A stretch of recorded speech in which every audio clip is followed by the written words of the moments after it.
oras ng kahinaan, o Diyos magpakailanman. Ikaw ang siyang sandigan ko, maugat siyang kublihan ko, o Diyos magpakailanman. Ikaw lamang ang kailangan, pag-ibig mong walang hanggan. Sapat ang iyong biyaya sa bawat sandali. Ikaw ang lahat sa akin.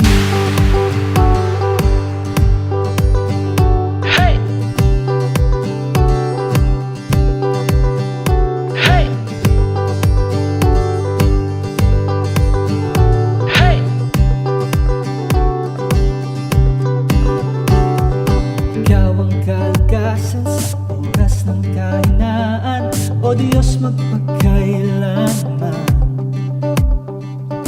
Ikaw ang siyang sandigan ko, ugat siyang kublihan ko, o Diyos magpakailanman. Ikaw lamang ang kailangan, pag-ibig mo walang hanggan. Sapat ang iyong biyaya sa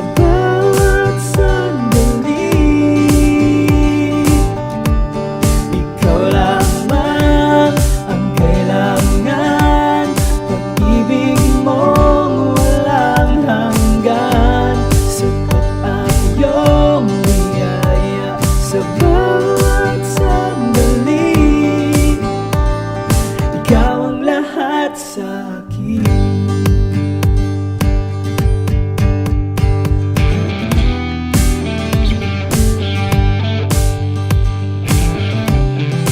Ikaw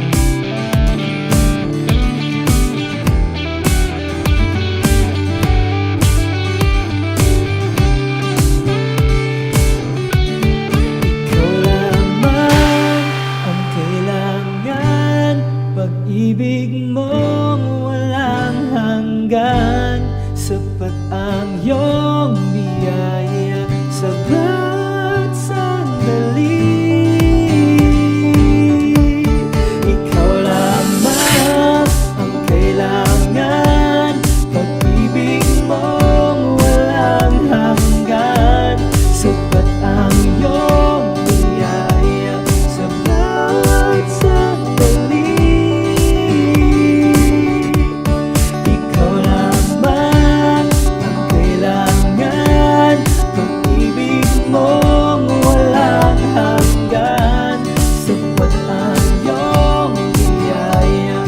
bawat sandali. Sa akin.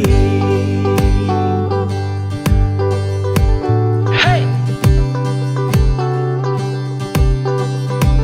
Hey! Hey!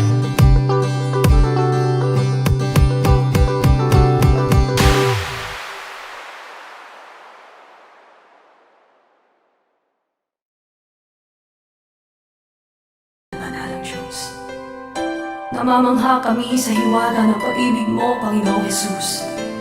At sa iyong kadakilay, buong pagpapakumbaba namin idinudulog ang aming mga puso. Ang puso ko'y dinudulog sa iyo, nagpapakumbaba, nagsusumamo, paging dapatin mo, ikaw ay mamasdan, makaniika at sa iyo ay pumiisa. Ang puso ko'y dinudulog sa iyo.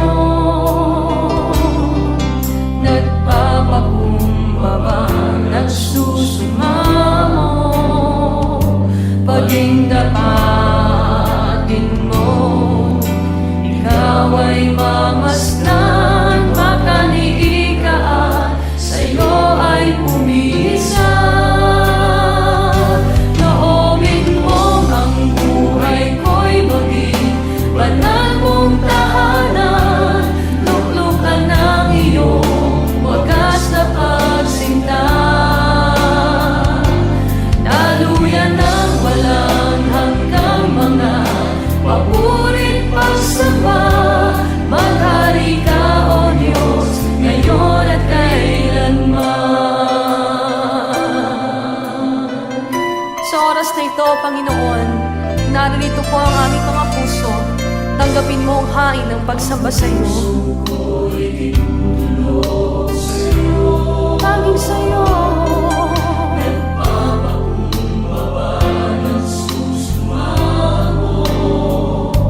Paging dapatin mo, ikaw ay mamasdan, makanili ka, sa'yo ay pumisan. Loobin mo, loobin mo, banal mong tahanan, luklukan ang iyong wagas na pagsinta. Ang langit ang iyong luklukan, O Diyos. Ang lupa'y tungtungan mo lamang. Subalit nananahan ka sa puso mapagpakumbaba. Narito ang aming mga buhay. Angkinin mo, Panginoon, at gawin mo ang tahanan. Loobin mo, Jesus. Luklukan ang iyong wagas na pagsinta. Kaluyan ng wala hanggang mga papurit pagsamba. Maghari ka, O Diyos, ngayon at kailanman. Ito lamang ang aming dalangin, O Panginoon, na sa aming mga buhay, puso, kaluluwa at isipan. Maghari ka, O Diyos, ngayon at kailanman.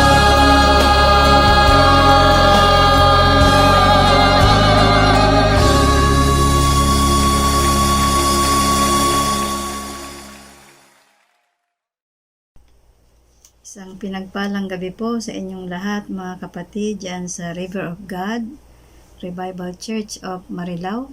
Isang kagalakan po na maging kabahagi ng inyong midweek service sa araw na ito. At ako nga po pala si Sister Epi Nakpil. Sa kasalukuyan ako po ay student ng River of God International Bible Institute, kung saan po ako ay kaklase ni Pastora LP Torrepiel. At nais ko rin pong pasalamatan si Pastora sa pag-invite po sa akin para makapagbahagi po ng salita ng Panginoon sa inyo. At ito po ay tugon ng Panginoon sa aking panalangin. Bago po tayo magpatuloy, tayo po ay manalangin. Aming Ama, aming Diyos, marami pong salamat sa pagkakataon na ito na kami ay sama-sama na mag-aral ng iyong salita. Dalangin po namin ang malayang pagkilos ng banal na Espiritu. Pangunahan po ninyo kami, Panginoon. Ikaw po ang maging tagapagturo namin. I pray for a rhema word na maranasan namin sa gabing ito, Panginoon. Dinadalangin ko rin, Panginoon, na mangusap ka sa mga makakarinig ng mensahe ng iyong salita ngayon, Panginoon. At salamat po na maitaas po kayo sa pag-aaral na ito, Panginoon Jesus. Maraming pong salamat. Itong aming dalangin sa pangalan ni Jesus. Amen. Mga kapatid, ang ibabahagi ko po sa inyo ay isang very familiar na verse. Ito po ay makikita natin sa 2 Timothy chapter 1 verse 6 and 7. Sabi po dito, "This is why I remind you to fan into flames the spiritual gift God gave you when I laid my hands on you. For God has not given us a spirit of fear and timidity, but of power, love, and self-discipline." Sa Tagalog, ganito po ang pagkakasabi. Dahil dito, ipinaaalaala ko sa iyo na pag-alabin mong muli ang kaloob na ibinigay sa iyo ng Diyos nang ipatong ko sa iyo ang aking kamay. Sapagkat ang espiritong ibinigay sa atin ng Diyos ay hindi espiritu ng kahinaang loob, kundi ng kapangyarihan, pag-ibig at pagpipigil sa sarili. Ito pong mga talatang ito ay nilagyan ko ng pamagat na a reminder from a spiritual father. Ang spiritual father po na tinutukoy dito ay si Apostol Pablo. bilang spiritual father ni Timothy. Tayo din po, meron tayong mga spiritual parent, di po ba? At dito,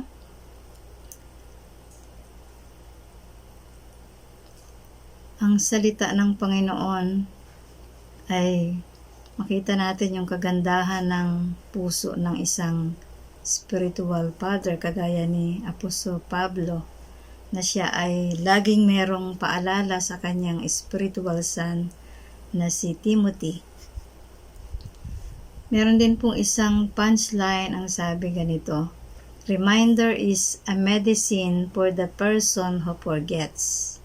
Ang paalala daw po ay mabisang gamot sa mga nakakalimot. Di po ba? Yan yung lagi nating naririnig sa mga magulang, yung paalala. Yan po.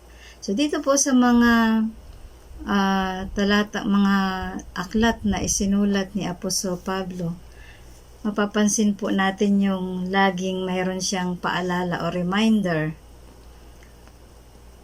Nakita ko rin po dito na more than 7 times ay laging nababanggit ni Apostol Pablo yung I remind you, ipinapaalala ko sa iyo o alalahanin mo. Yan po yung mga sinasabi niya kay Timothy.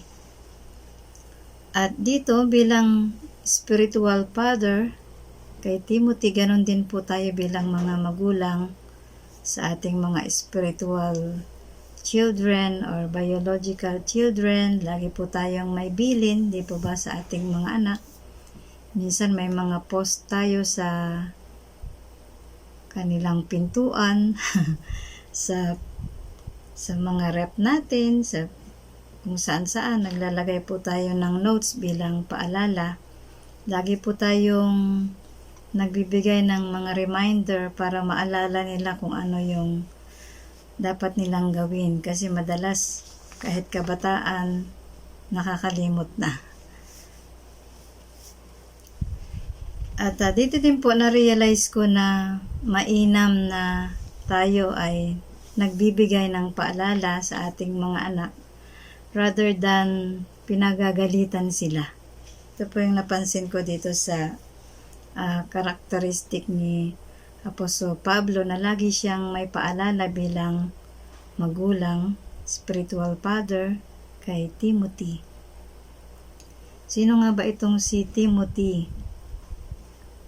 Si Timothy po ay naging isang mananampalataya noong panahon ng unang missionary journey ni Apostol Pablo, at may 2 beses po na siya ay kasama ni Apostol Pablo sa kanyang mga paglalakbay. Siya din po ay special representative ni Apostol Pablo on some occasion. He was becoming like a son to Paul. So, kung merong mas nakakakilala kay Apostol Pablo, malamang si Timothy yon. At ganon din po kung sino ang nakakilala kay Timothy, si Apostol Pablo, bukod sa kanyang mga magulang, di po ba? Siya din po ay isang batang pastor, preacher, teacher sa Ephesus. At tulad din po natin, si Timothy ay meron siyang struggle sa kanyang character. Meron siyang struggled with a timid and reserved nature. Nakaka-relate po ako dito sa kanyang katangian na to, kasi madalas po talaga ako niyan, yung masyado po akong mahiyain, lalo na po nung panahon ng aking kabataan. Masyado po akong mahiyain. Parang mas mahiyain pa po ako sa halaman na makahiya. Yan po.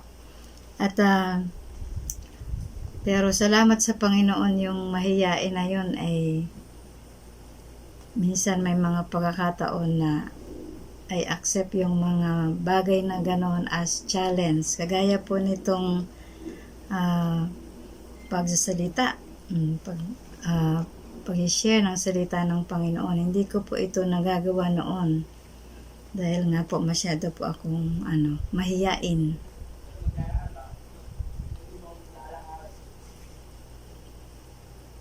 Tulad po ni Apostol Pablo bilang spiritual father ni Timothy, alam po niya yung mga kahinaan, kalakasan, kakayanan ni Timothy. At dito po sa mga verses na ito ay makikita po natin yung paalala ni Apostol Pablo sa kanya, at I believe ito rin pong mga paalala na ito ay applicable din po sa atin ngayon. Meron pong 4 na particular reminder si Apostle Paul kay Timothy na makikita po natin sa mga verses na ito. Sabi niya, dahil dito ipinaaalala ko sa iyo na pag-alabin mong muli ang kaloob na ibinigay ng Diyos nang ipatong ko sa iyo ang aking mga kamay. Kita po natin ang unang reminder ni Apostle Paul kay Timothy at sa atin na rin po ay una, to fan it into flames. Muli daw pag-alabin yung kaloob ng banal na espiritu na kanyang natanggap. Yun pong fan it into flames ay ibig sabihin ay to kindle up, to stir up, to re-enkindle, to set it on fire, to cause to ignite. Sa Tagalog po ay pag-alabin mong muli. At the time of his ordination, Timothy had received a special gifts of the Holy Spirit to enable him to serve the church. So dito makita natin na merong tinanggap na kaloob si Timothy, at ang bilin sa kanya ni Apostol Pablo ay fan it into flames. Paul was encouraging him to persevere. Dahil nga po siya ay isang young pastor, isang young preacher at teacher.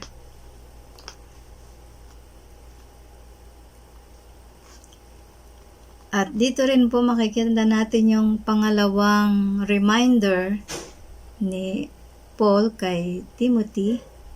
Sabi niya, this is why I remind you to fan it into flames.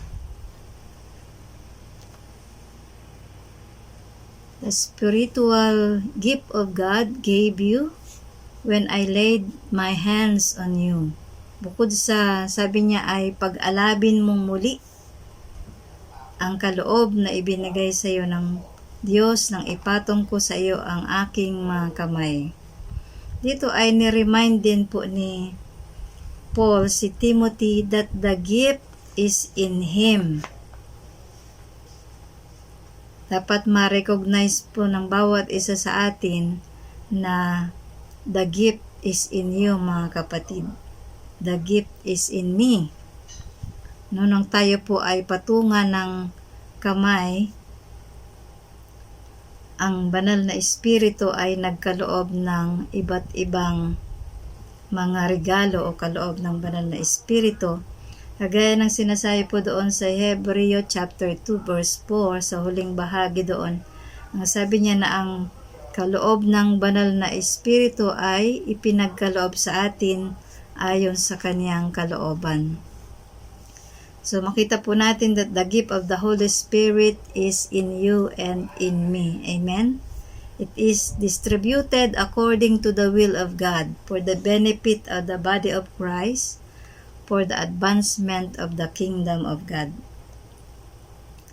Dito rin po makita natin na hindi na kailangan ni Timothy ang bagong revelation or bagong gifts.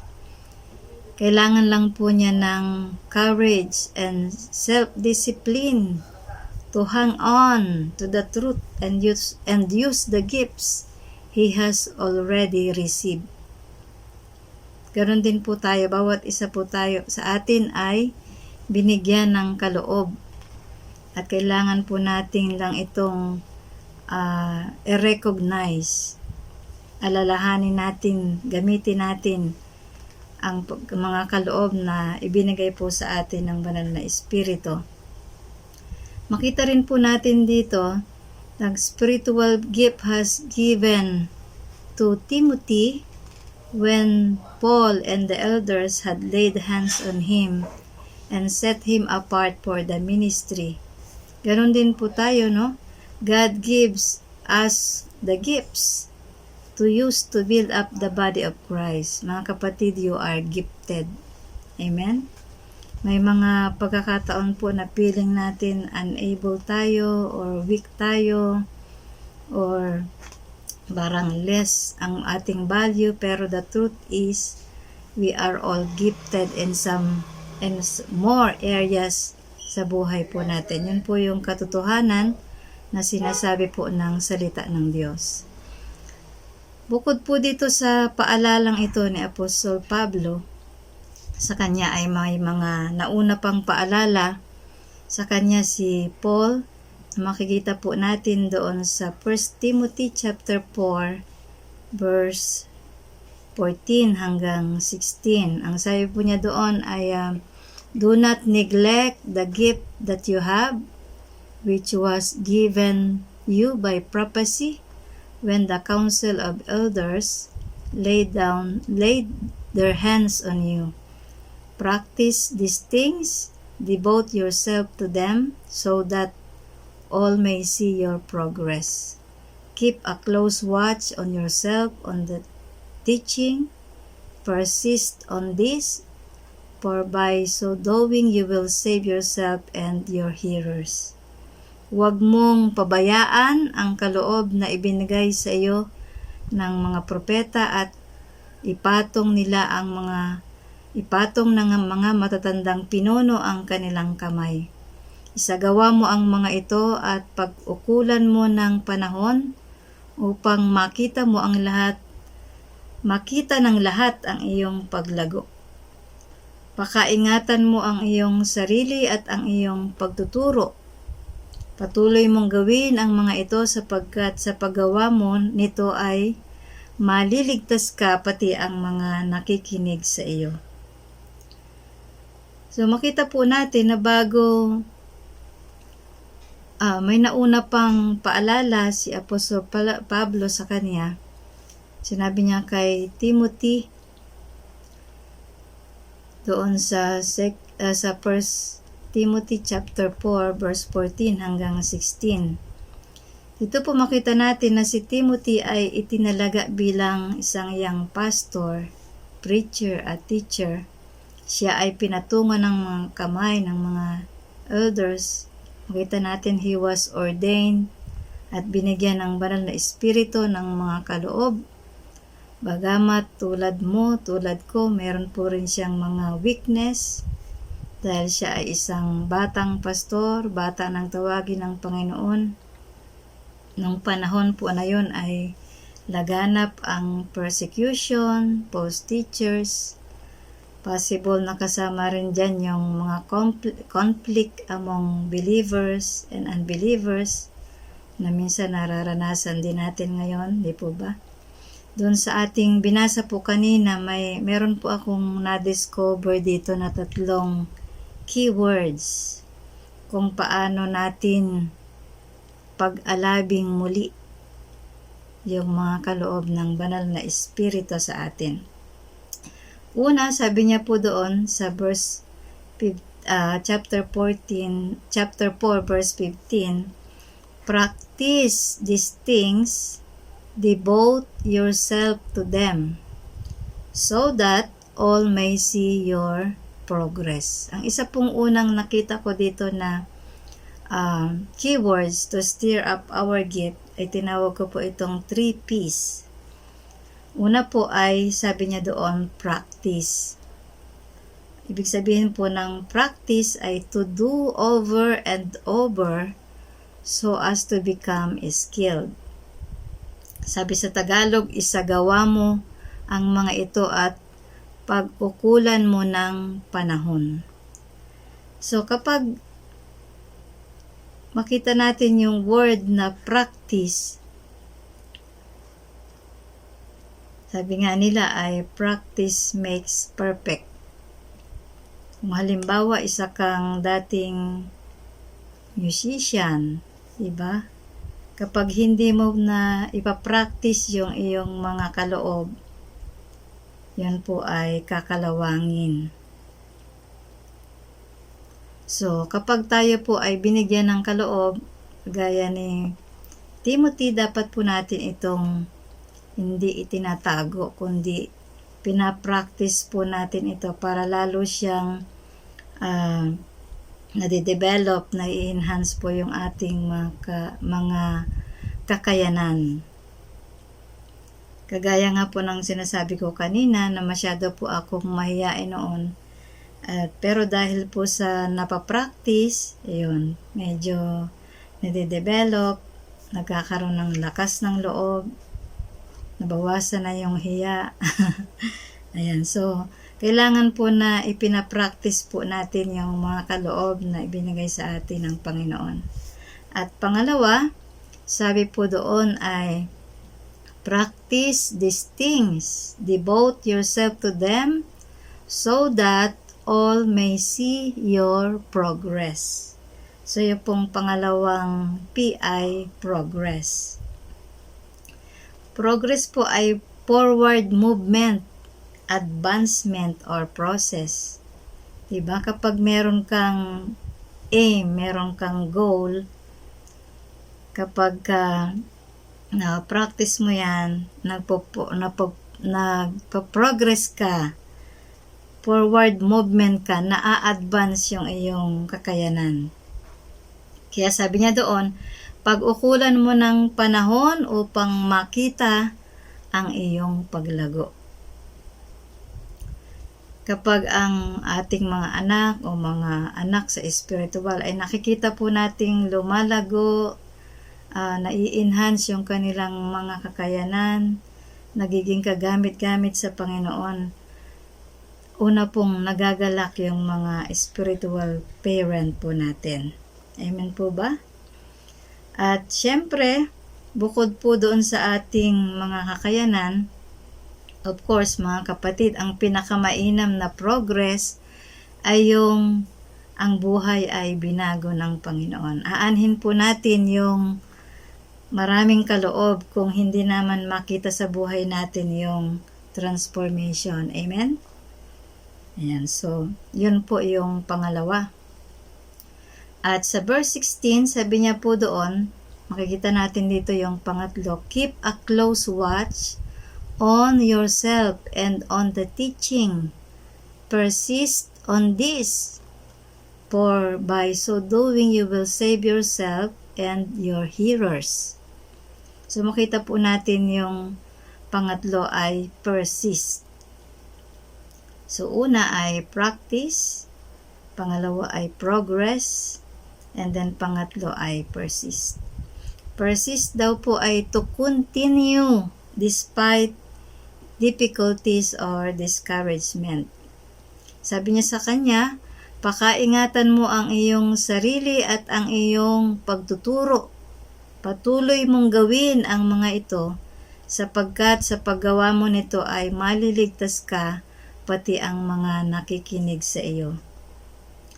Sabi din po doon sa Proverbs chapter 21 verse 5, plans of the persistent surely lead to productivity, but all who are hasty will surely become poor.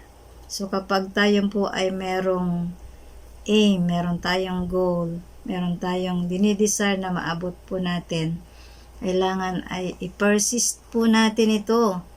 Continue despite difficulties or discouragement. Minsan po ang kalaban natin ay yung sarili natin mismo, di po ba?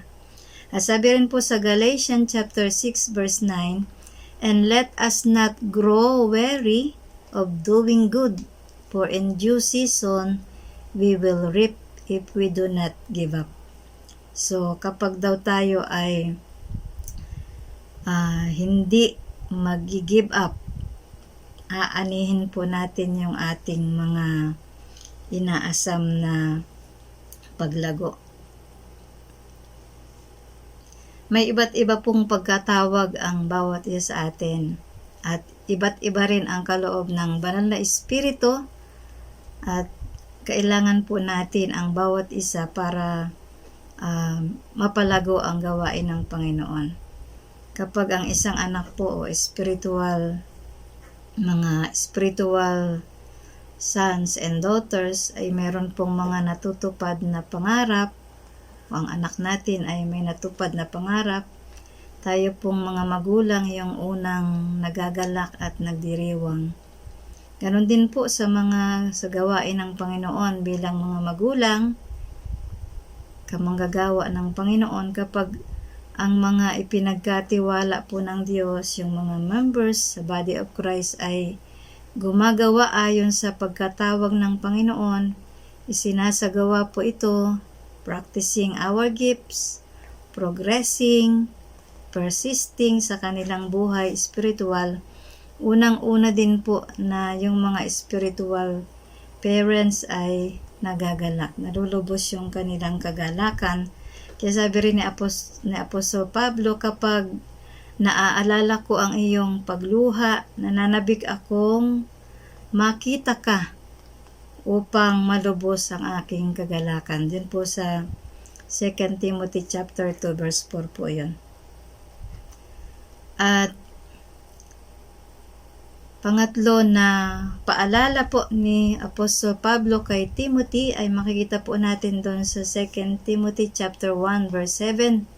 Sabi doon, "For God has not given us the spirit of fear and timidity, but of power, love, and self-discipline."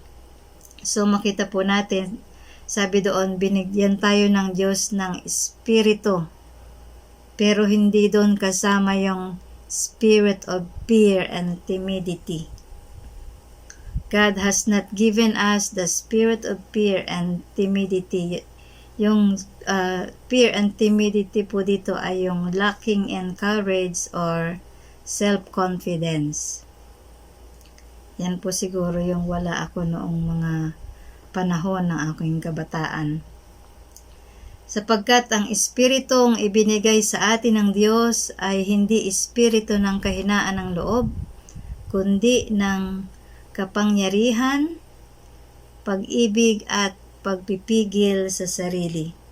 Dito po sa buhay ni Timothy, he was experiencing great opposition to his message and to himself as leader. Dahil nga po sa kanyang kabataan bilang leader na meron pong mga conflict sa Body of Christ, may mga false teachers ng panahon na yon. At ganon din po yung minsan conflict among believers and unbelievers, di po ba? So, ngayon din po minsan nararanasan po natin yun. So dito, makita po natin na Paul urged him to be bold. When we allow people to intimidate us, minsan po we naturalize our effectiveness for God. Kapag na-intimidate po tayo, napangunahan tayo ng hiya, yung effectivity po natin sa pinagagawa ng Panginoon medyo lumalamlam, humihina siya. But the power of the Holy Spirit can help us overcome our fear, di po ba?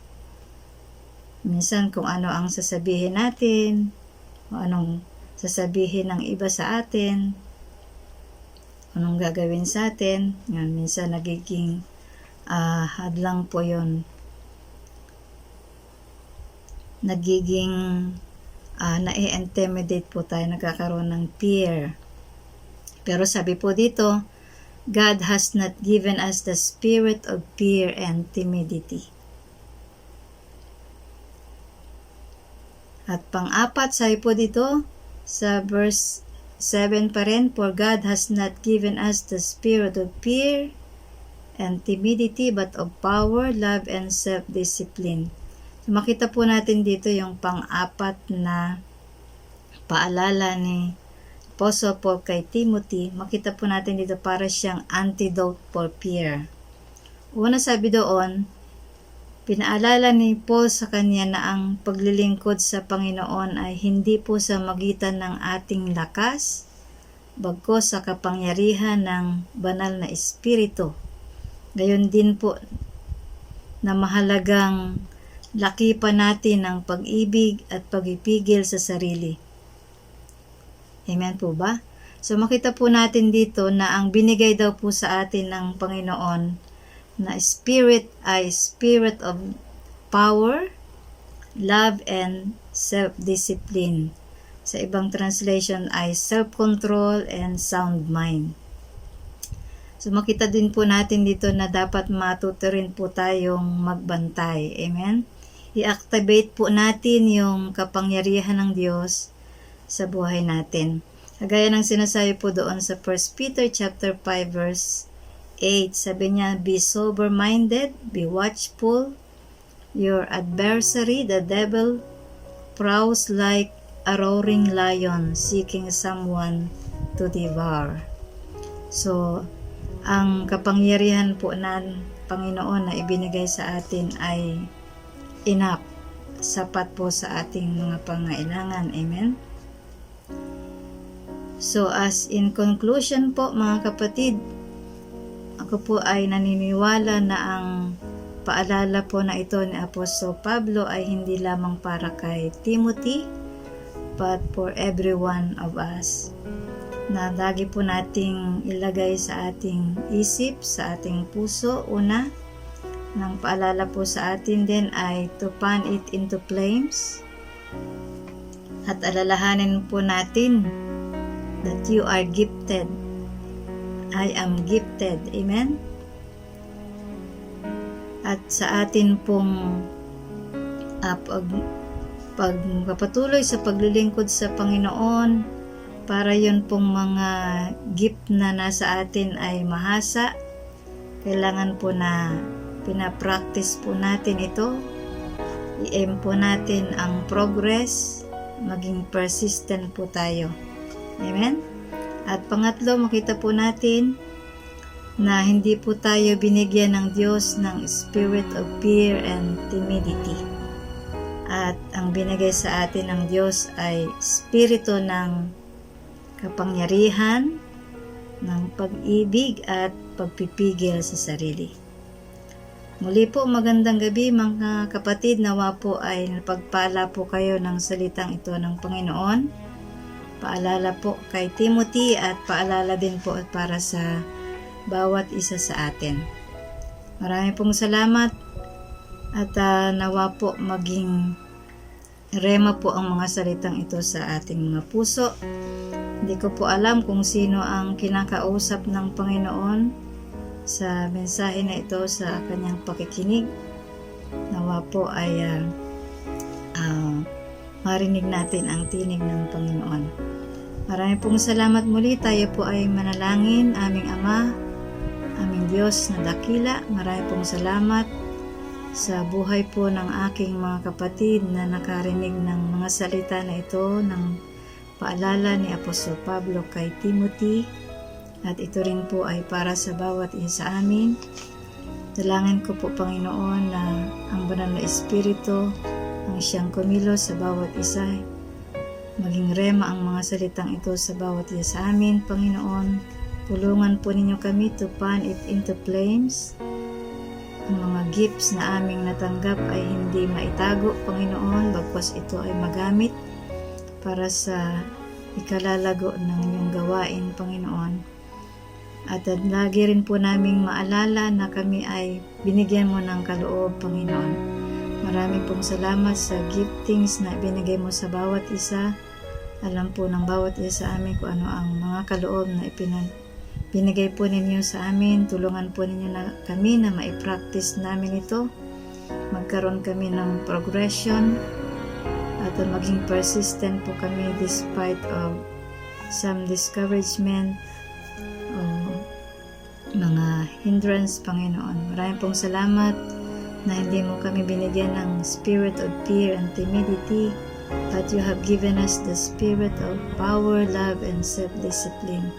Maraming pong salamat, Panginoon.